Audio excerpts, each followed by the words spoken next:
এই প্রোগ্রামটিকে সামনে রেখে যত ধরনের যায় আমরা অলরেডি সেই বক্তব্যগুলো শুনেছি।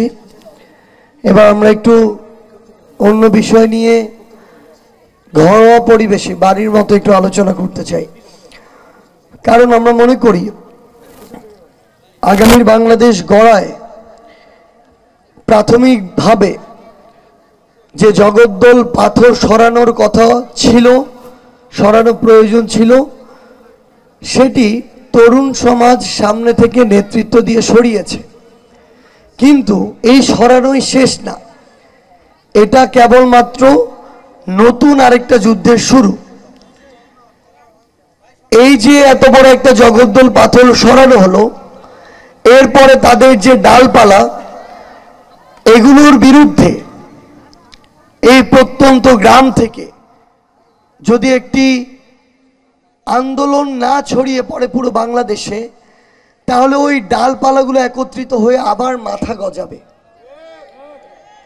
এই জন্য এখানে যারা রয়েছেন আমার বাবার বয়সী, দাদার বয়সী, তাদেরকে এই বিষয়গুলো এখন ধীরে ধীরে বুঝতে হবে।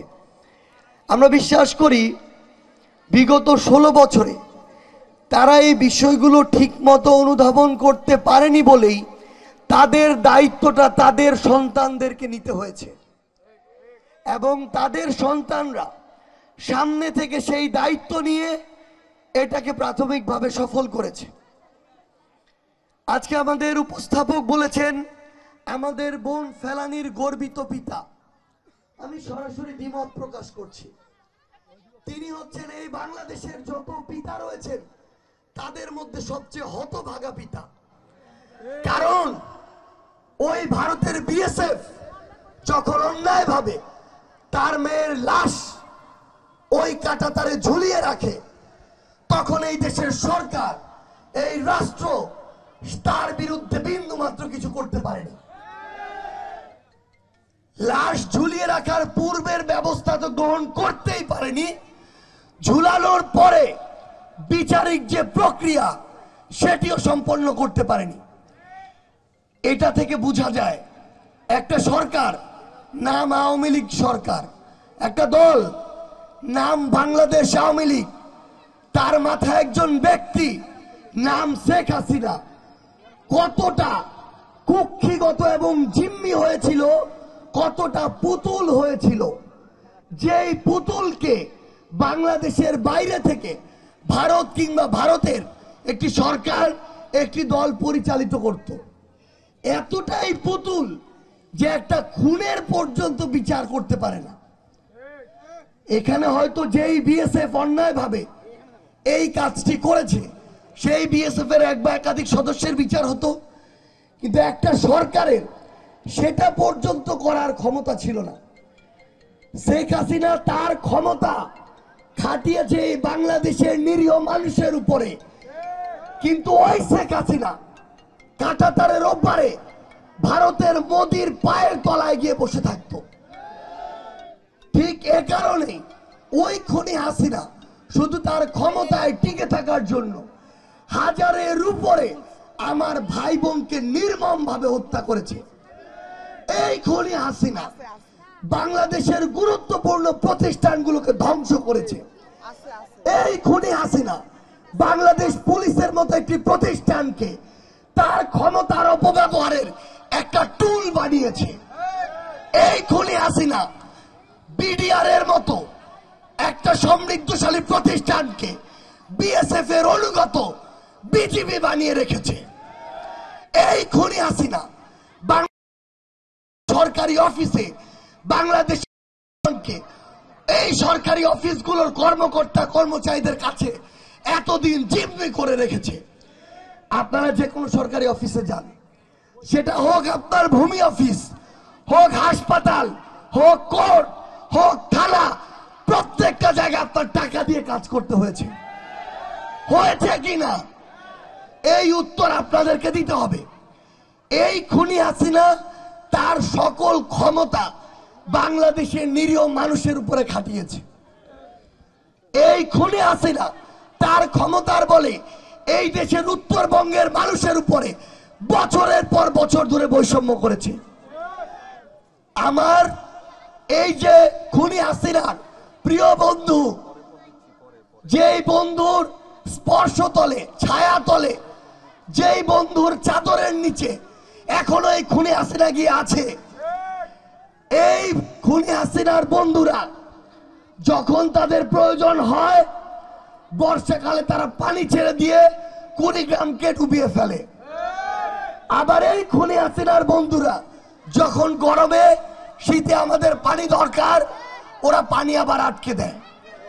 এই খুনি হাসিনা কয়েকটা বিল্ডিং আর অবকাঠামো করেছে, সেগুলো দিয়ে উন্নয়নের মূলা ঝুলাতে ঝুলাতে মূলার রস বের হয়ে গিয়েছে। এই খুনি হাসিনার এখন দেখা যাচ্ছে শুধু বিল্ডিং আছে, বিল্ডিং এর ভিতরে কোনো মালপত্র নাই। বড় বড় আইটি ফ্যাক্টরি আছে, আইটি পার্ক আছে, ভিতরে কোনো কম্পিউটার কাজ করে না। কম্পিউটারও যদি থাকে তার ভিতরে কম্পিউটার চালানোর মতো কোনো লোক নাই, কারণ সেখানে কোনো যোগ্য লোককে নিয়োগ দেওয়া হয়নি। নিয়োগ দেওয়া হয়েছে তার মামা, খালা, চাচা, শ্বশুরের শ্বশুর, শ্বশুরের দুলাভাইয়ের শালা, এইরকম লোকগুলাকে। এই যে এতদিন ধরে একটা শেখ তন্ত্র কায়েম করে রেখেছিল, গোপাল তন্ত্র কায়েম করে রেখেছিল, এর সবচেয়ে বড় ভুক্তভোগী আমাদের এই উত্তরবঙ্গের মানুষ, এই কুড়িগ্রামের মানুষ। এই তিস্তা মহাপরিকল্পনা এটা চায় না, তাদের জায়গা থেকে বলল তারা করবে, কিন্তু যখনই তার প্রিয় ভারত তার মাথায় হাত বুলিয়ে দিল, সে চায়নার কথা ভুলে গেল, সে ভারতকে ছাড়া এই তিস্তা মহাপরিকল্পনা আগাচ্ছে না। যে মহাপরিকল্পনা বাস্তবায়ন করতে আমার 1000 কোটি টাকা হলে হয়, সেটার জন্য প্রতি বছর এই উত্তরবঙ্গের প্রায় 1 লক্ষ কোটি টাকার ক্ষতি করে এই খুনি শেখ হাসিনা। পদ্মা সেতু দক্ষিণবঙ্গের জন্য দরকার, আপনি করেন, সমস্যা নাই, কিন্তু একটা পদ্মা সেতুর জন্য আপনি প্রায় 35,000 কোটি টাকা খরচ করলেন। পদ্মা রেল প্রকল্পের জন্য আরো 40,000 কোটি টাকা খরচ করলেন। ওই পদ্মার উপরেই 2টা রাস্তার জন্য যদি 70 থেকে 75,000 কোটি টাকা লাগে, আমার এই পুরো উত্তরবঙ্গের রংপুরের মানুষের জন্য তিস্তা মহাপরিকল্পনার জন্য আপনার কি 1000 কোটি টাকা হয় না? বাংলাদেশের যারা মানুষ, এই উত্তরবঙ্গের আপনারা যারা আছেন আমার সামনে, আমার চাচা, দাদার বয়স, স্পেশালি আপনারা যারা আছেন, আপনাদের এই বিষয়গুলো এখন বুঝতে হবে। এই কাঁটাতারে আমার বোন ঝুলেছিল, 1 যুগ পার হয়ে গিয়েছে। আমার বোনের যে লাশ, সেই লাশ এখন আমাদের চোখের সামনে ভাসে। এই খুনি হাসিনা তার পরিবারের হত্যা নিয়ে গান গাইতে গাইতে এদেশের মানুষকে ত্যক্ত বিরক্ত করে ফেলেছে। তার পরিবারের মানুষগুলো মানুষ আর ফেলানি মানুষ না, গোপালগঞ্জের মানুষ মানুষ, কুড়িগ্রামের মানুষ মানুষ না। এই বাংলাদেশে এতদিন ধরে এই কাজগুলো এই খুনি হাসিনা করেছে, এবং এগুলো করার জন্য আমার আপনার মতো এই গ্রামের অনেককেই ব্যবহার করেছে। এই গ্রামেরই, এই উপজেলার, এই জেলার এরকম অনেক দাস রয়েছে, দালাল রয়েছে, যারা খুনি হাসিনার এই এজেন্ডাগুলো বাস্তবায়ন করেছে। সময় হচ্ছে, খুনি হাসিনা পালিয়েছে, তার এই এজেন্টগুলো কিন্তু এখনো পালায়নি, ঘাপটি মেরে আছে বিভিন্ন জায়গায়, বিভিন্ন জায়গায় এখনো লিয়াজু শুরু করেছে। এই দালালদেরকে আর জায়গা দেওয়া যাবে না, ওদের রক্তে দালালি। ওই দালালি বন্ধ করতে হলে শরীর থেকে পুরো রক্ত বের করতে হবে, সেটা তো সম্ভব না। তাহলে ওই যেই রক্তে দালালি, সেই রক্তের সেই দালালকে আর বাংলাদেশের রাজনীতিতে জায়গা দেওয়া যাবে না। আমরা একটা কথা স্পষ্ট বলি, আমরা এই অন্তর্বর্তীকালীন সরকারকে প্রশ্নের বাইরে রাখবো না, কিন্তু এই অন্তর্বর্তীকালীন সরকার যে কিছুদিন আছে তাদেরকে আমরা অনেক দায়িত্ব চাপিয়ে দেই বা দেওয়ার চেষ্টা করি, সমস্যা নেই। তারপরে যারা নির্বাচিত হয়ে আসবে করে এই প্রশ্নগুলা করতে হবে। এখন সাংবাদিক ভাই থেকে শুরু করে জনগণ, অফিসার থেকে আমলা, সবাই তার জায়গা থেকে প্রশ্ন করে। কিন্তু যখনই কোন একটা ক্ষমতাসীন দল ক্ষমতায় আসে তখনই সবাই ঘাপটি মেরে যায়।